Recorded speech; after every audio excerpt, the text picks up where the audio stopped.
সংগ্রামী সাথী ও বন্ধুগণ, বলেছিলাম শেখ হাসিনার রাজনীতি ছিল প্রতিশোধের রাজনীতি।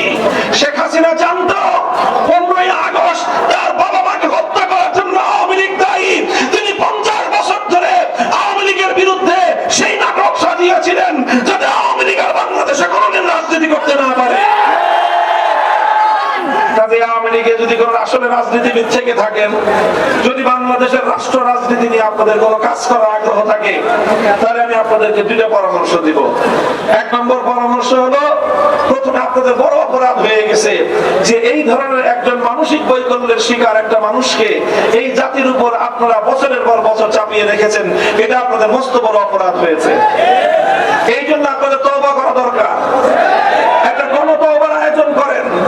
শেখ হাসিনার মতো কোন ফ্যাসিবাদী নেতা নেত্রীকে আর কোনদিন আপনারা পাবেন না। আপনাদের সেই তওবা করানোর জন্য যা যা লাগে আমরা সব করব। 2 নম্বর আরেকটা পরামর্শ থাকবে, এই নামটাকে বদলায় ফেলেন। কারণ এই লীগ নামে যা কিছু হয়, এই সব এইভাবেই আস্তে আস্তে দিনে দিনে ক্ষয় হয়ে যায়। আওয়ামী লীগের আগে ছিল আওয়ামী মুসলিম লীগ, আওয়ামী মুসলিম লীগের আগে ছিল মুসলিম লীগ। বাংলাদেশে 1971-এর পরে 47 সাল থেকে 71 সাল পর্যন্ত মুসলিম লীগারদের অনেক দৌরাত্ম্য, অনেক জুলুম অত্যাচার বাংলাদেশের মানুষ দেখেছে। 71-এর পরে বাংলাদেশে মুসলিম লীগদেরকে তাদের হারিকেন দিয়েও খুঁজে পাওয়া যায় না। আর 71 থেকে 2024 সাল পর্যন্ত এদেশের মানুষের অনেক রক্ত খেয়েছেন আপনারা। এদেশের অনেক মায়ের বুক খালি করেছেন আপনারা। এদেশের আলেম সমাজের বিরুদ্ধে ষড়যন্ত্র করেছেন আপনারা। ইসলামকে দবায় রাখবার চক্রান্ত করেছেন আপনারা। এদেশের সকল আলেম ওলামাদের কোরআনের মাহফিলগুলোতে 144 আপনারা জারি করেছিলেন। আমার কোন মাহফিল করতে দেন নাই বছরের পর বছর। আমরা কোরআনের কথা বলতে যাব, আপনারা দেন নাই। 144 ধারা জারি করেছেন। 144 ধারা জারি করে কোরআনের মাহফিলগুলোকে বন্ধ করে দিয়েছেন। এদেশের আলেমদেরকে আপনারা নির্যাতন করেছেন, জুলুম করেছেন, হত্যা করেছেন, খুন করেছেন। সুতরাং এত হত্যার দাগ নিয়ে, এত খুনের রক্ত নিয়ে এই আওয়ামী লীগ আর বাংলাদেশের মানুষের সামনে আসতে পারবে না। সংখ্যালঘুদের উপর আওয়ামী লীগ যে নির্যাতন চালিয়েছে, তার ইতিহাস, তার নথির ইতিহাসে খুঁজে পাওয়া কঠিন।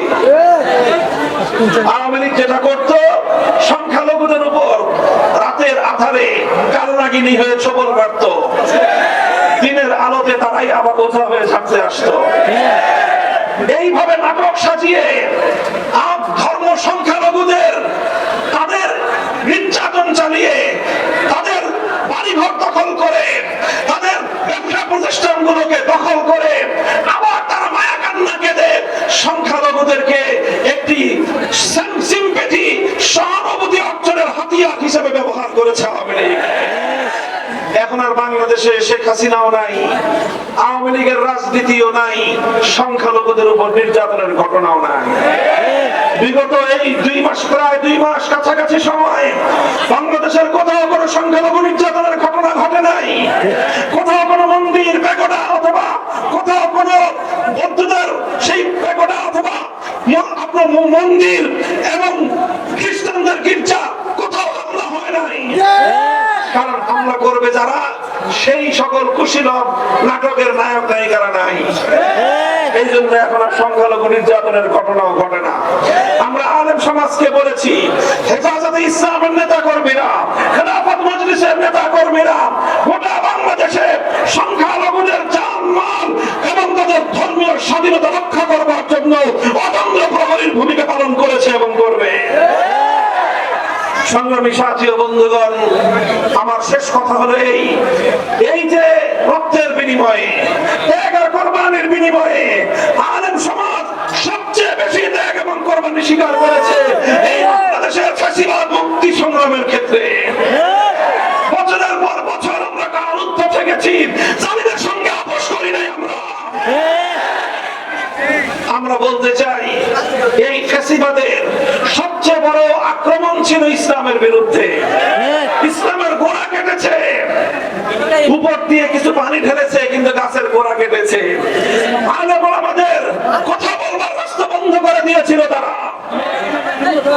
সেই ইসলাম বিরোধী রাষ্ট্র সরকার তারা চলে গেছে। তারা চেষ্টা করেছিল বাংলাদেশের জাতীয় শিক্ষা ব্যবস্থায় হিন্দু নীতিকে, হিন্দুত্ববাদকে প্রতিষ্ঠা করবার। তারা তাদেরকে আমরা বলেছি এখানে সাম্প্রদায়িক সম্প্রীতি চলবে, কিন্তু 90% মুসলমানদের দেশে হিন্দুত্ববাদ চাপিয়ে দেওয়ার ষড়যন্ত্রকে বরদাস্ত করা হবে না। শেখ হাসিনার উৎখাতের পর শেখ হাসিনার উৎখাতের পরে নতুন অন্তর্বর্তীকালীন সরকার এসেছেন। আমরা এই সরকারকে সহযোগিতা প্রথম দিন থেকে করেছি, এখনো করছি, ভবিষ্যতেও সহযোগিতা করবার দৃঢ় ইচ্ছা আমাদের রয়েছে। তবে সরকারকে আমাদের কাছ থেকে সহযোগিতা নেওয়ার ক্ষেত্রে আন্তরিকতার পরিচয় দিতে হবে। খুব ভালো করে একটা কথা বলে রাখি, দেশের মানুষের প্রশ্নে, দেশের মানুষের স্বার্থের প্রশ্নে, দেশের স্বাধীনতার প্রশ্নে, ইসলামের স্বার্থ রক্ষার ক্ষেত্রে কারো চেহারার দিকে তাকিয়ে কথা বলবার ফুরসত আমাদের হবে না। হিন্দুত্ববাদের জায়গায় যদি সমকামিতা সহ পশ্চিমা অসভ্যতা, ট্রান্সজেন্ডারের নামে আমার বাংলাদেশে যদি আমদানি করবার পায়তারা করা হয়, বুকের রক্ত দিয়ে প্রতিহত করবো আমরা ইনশাআল্লাহ। নারায়ে তাকবীর, নারায়ে তাকবীর, স্টপ,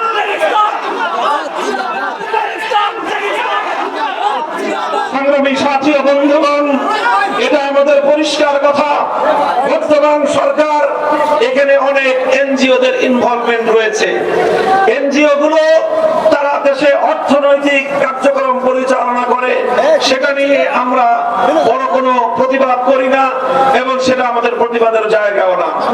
কিন্তু অর্থনৈতিক কার্যকলাপের কথা বলে, দেশের মানুষকে আর্থিক সহযোগিতার কথা বলে, ঋণ দেওয়ার নাম করে ঋণ দিয়ে দিয়ে আমার দেশের সরল সহজ সাধারণ মানুষকে বিভ্রান্ত করে এদেশে ঋণের নামে, আর্থিক সহযোগিতার নামে ইসলাম বিদ্বেষ এবং ইসলাম বিরোধী এজেন্ডা বাস্তবায়ন করার চক্রান্ত আমরা মানতে পারি না।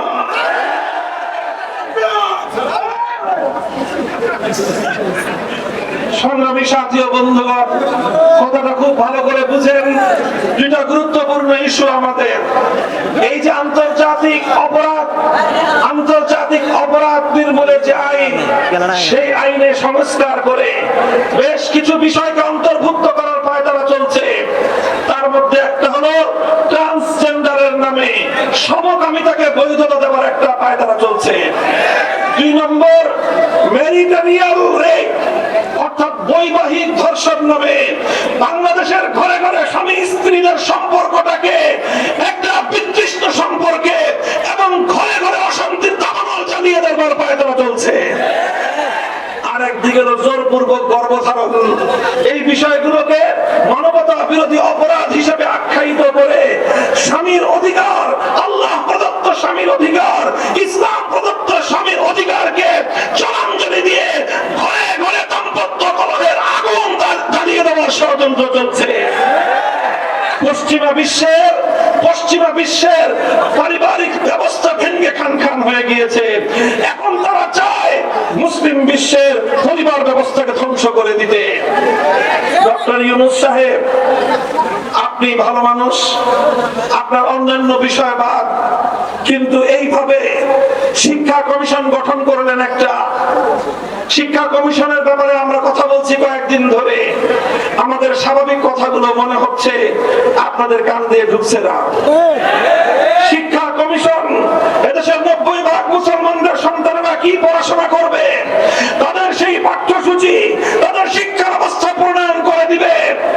এই ধরনের কামরুল হাসান মামুন নামে এবং সামিনা লুৎফা নামে সমকামীদের প্রমোটকারী এই ধরনের কুলাঙ্গারদেরকে দিয়ে বাংলাদেশের শিক্ষা ব্যবস্থায় বাস্তবায়ন করার ষড়যন্ত্র করে বাংলাদেশে আবার সভ্য হবে।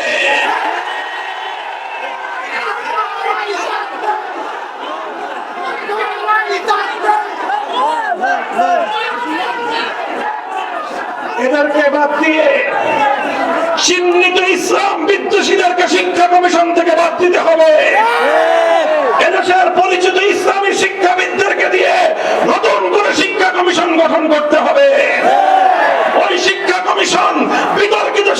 কমিশন এদেশের ইসলাম প্রিয় আলেম সমাজ মানে না, মানতে পারে না।